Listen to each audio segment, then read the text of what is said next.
Deputy CM साहब को, जो कह रहे थे कि 2.5 दिन की तनख्वाह ये मुलाजिम मांग रहे हैं, तो जो हॉस्पिटल से उनकी हालत सुधारिए।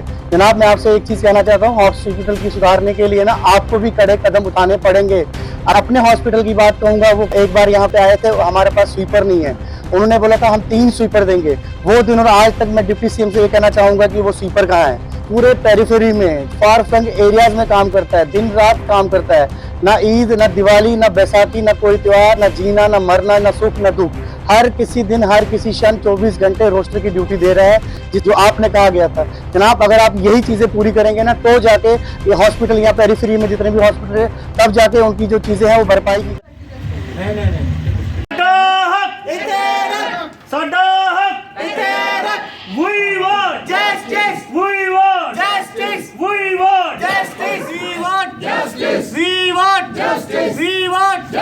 ढाई दिन की तनख्वाह रिलीज करो, ढाई दिन की तनख्वाह रिलीज करो, ढाई दिन की तनख्वाह रिलीज करो, ढाई दिन की तनख्वाह रिलीज करो।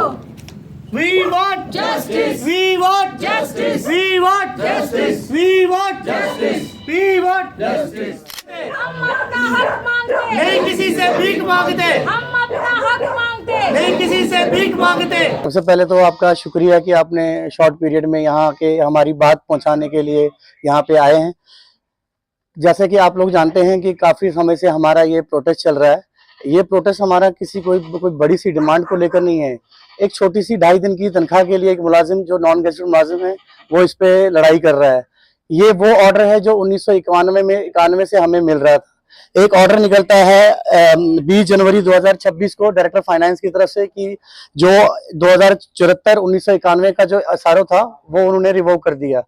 तो लेकिन हमारी सरकार से यही मांग है कि हमारी 2.5 दिन की तनख्वाह जो है वो जल्द से जल्द बहाल की जाए। ये 2.5 दिन की तनख्वाह जो है बड़े बड़े अफसरों के लिए या बड़े बड़े जितने भी नेतागण भी मैं कह लूं, उनके भी लिए छोटे सा अमाउंट हो सकता है।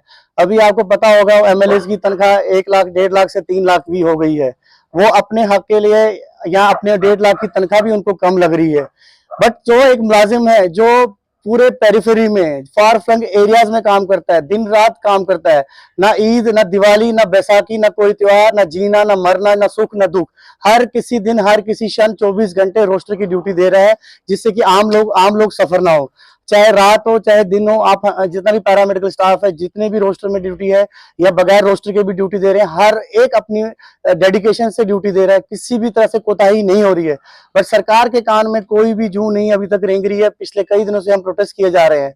मैं शुक्रगुजार करना चाहूंगा देवयानी राणा जी का, श्रीमान अरविंद जी का, और हमारे राजौरी से इफ्तिकार जी हैं एमएलए, जिन्होंने, ये 3 ऐसे वाहिद लोग हैं जिन्होंने हमारी 2.5 दिन की तनख्वाह का मसला उठाया है। मैं श्यामलाल शर्मा जी ने भी उठाया है। मैं कृपया करके पूरे जम्मू कश्मीर के जितने भी हमारे विधायकगण हैं, चाहे वो कश्मीर से हो चाहे वो जम्मू से हो, ये उनको एक चीज देखना चाहिए, जो हॉस्पिटल जो होता है, एक हमें नोबल प्रोफेशन होता है हमारा। हम नहीं चाहते कि कोई भी सफर हो। जैसा कि इफ्तिकार जी ने बोला, जो एमएलए राजौरी थे, उन्होंने बोला कि भाई जो भी इमरजेंसीज है वो भी चल रही है, ओपीडी सफर हो रही है। लेकिन अगर उनको ये बात पता लग रही है कि हमारी मैडम सकीना इत्तो को इस चीज का संज्ञान नहीं लेना चाहिए, जनाब उमर अब्दुल्ला साहब को, उनको इस चीज का पता नहीं होना चाहिए, डिप्टी सीएम साहब को, जो कह रहे थे कि 2.5 दिन की तनख्वाह ये मुलाजिम मांग रहे हैं, तो जो हॉस्पिटल से उनकी हालत सुधारिए। जनाब, मैं आपसे एक चीज कहना चाहता हूँ, हॉस्पिटल की सुधारने के लिए ना आपको भी कड़े कदम उठाने पड़ेंगे। अगर शॉर्टेज है उसको आपने भरपूर उसकी शॉर्टेज खत्म करनी है। मैं अपने हॉस्पिटल की बात कहूंगा, वो एक बार यहाँ पे आए थे, हमारे पास स्वीपर नहीं है, उन्होंने बोला था हम 3 स्वीपर देंगे वो दिन, और आज तक मैं डिप्टी सीएम से ये कहना चाहूंगा कि वो स्वीपर कहाँ है जो आपने कहा गया था। जनाब, अगर आप यही चीजें पूरी करेंगे ना, तो जाके ये हॉस्पिटल यहाँ पेरिफेरी में जितने भी हॉस्पिटल है, तब जाके उनकी जो चीजें हैं वो भरपाई की जाएगी। ताकि आपके कहने से कुछ नहीं होता है। आप यहाँ पे आइए, ग्राउंड लेवल पे आइए, ग्राउंड लेवल में देखिए हो क्या रहा है।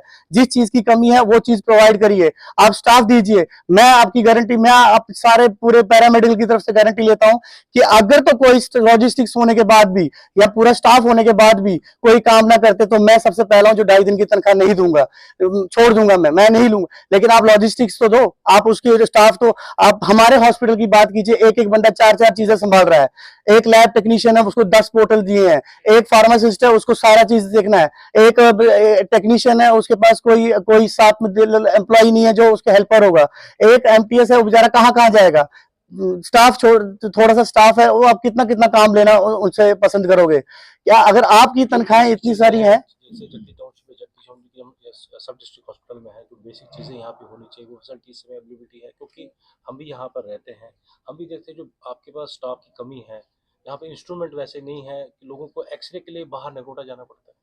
नहीं इस चीज को मैं आपको बता दूं, एक्सरे का तो काफी टाइम से ऐसा हो रहा था कि हमारे पास एक प्लेन नॉर्मल एक्सरे था जो वॉश वगैरह होता है, बट हमारे पास अभी सेमी डिजिटल का कुछ एक्सरे आया हुआ है अभी, तो उससे वो भी रनिंग है, वो फंक्शनिंग है।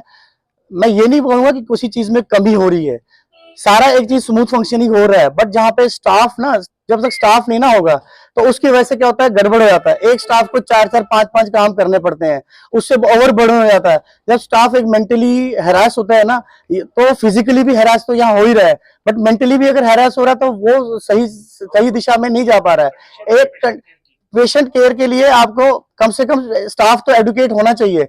यहाँ पोस्टें देखो आप कितनी है, रिक्रूटमेंट है, वो नहीं हो पा रही है काफी टाइम से, तो लेकिन जब तक आप स्ट्रेंथन नहीं करोगे, आपके स्टाफ नहीं होगा, ये काम कैसे चल पाएगा।